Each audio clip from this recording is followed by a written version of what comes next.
What is up, guys? Eric here from Real Film Reviews, bringing you another movie review, this time for the new Jeff Bridges film, Bad Times at the El Royale. Bad Times at the El Royale is written and directed by Drew Goddard, stars Jeff Bridges, Cynthia Erivo, Chris Hemsworth, John Hamm, and Dakota Johnson. It tells the story of a group of strangers who all have their own different backstories and reasonings to be at this hotel that happens to sit right on the border between California and Nevada, where you can choose which side you want to stay on.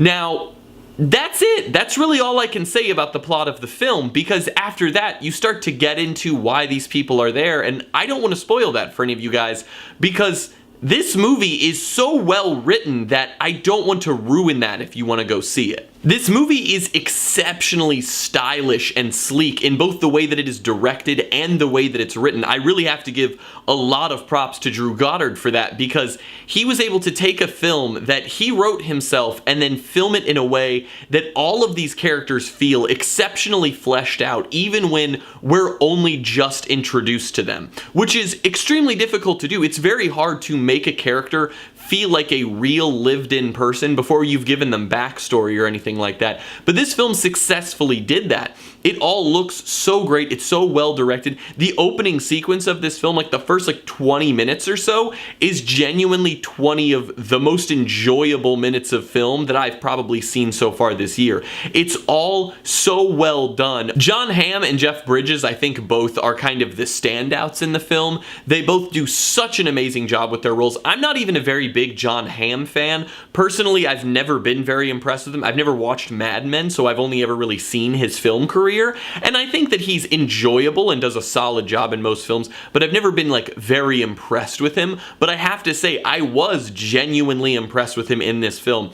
I think that he, along with Jeff Bridges, give two of the best performances in the film. Cynthia Erivo is also very good in the movie. Her singing is really beautiful, and it adds a very important story element to the film, because that's sort of what she does for a living and what her dream is, and I think that that's very important to the overall theme of the movie. I have to say the biggest surprise for me in this film, though, was Louis Pullman, who plays the front desk attendant at the El Royale. I've never seen him in anything before, but he is fantastic in this movie. His character, he starts off as kind of a very generic, he's the guy who works at the hotel character, but as the movie progresses and we learn more and more about his character, he is absolutely amazing in this movie, and the way that he is able to go more in depth with his performance as the plot of the film continues just made me enjoy his performance that much more. I honestly can't wait to see what he goes to do next, because I liked him so much in this movie. The set and costume design in the film are also both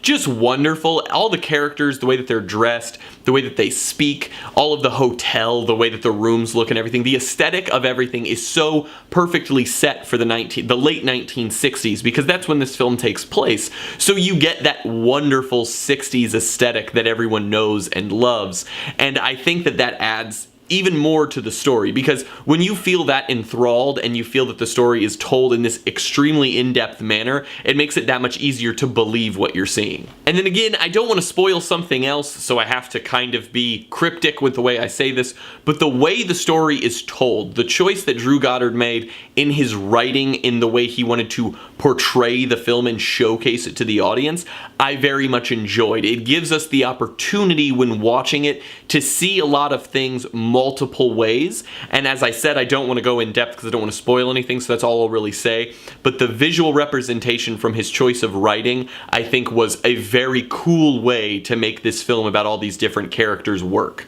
Now, that's not to say that the film is without its issues.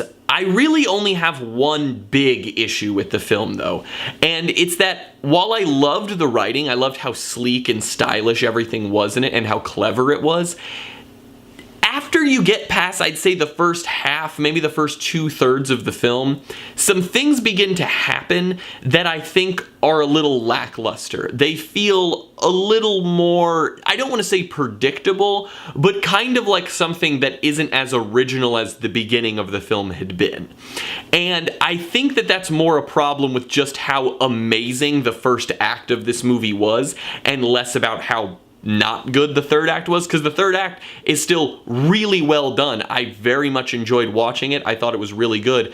But I felt like the beginning and the middle are so strong and you become so invested that by the time you get to that third act and you begin to see where the story is going, it then kind of feels like the depth of the film has kind of lost itself a little bit because it needed to go more into a little bit of a traditional storytelling for the finale of the film. I'm gonna give Bad Times at the El Royale a B+.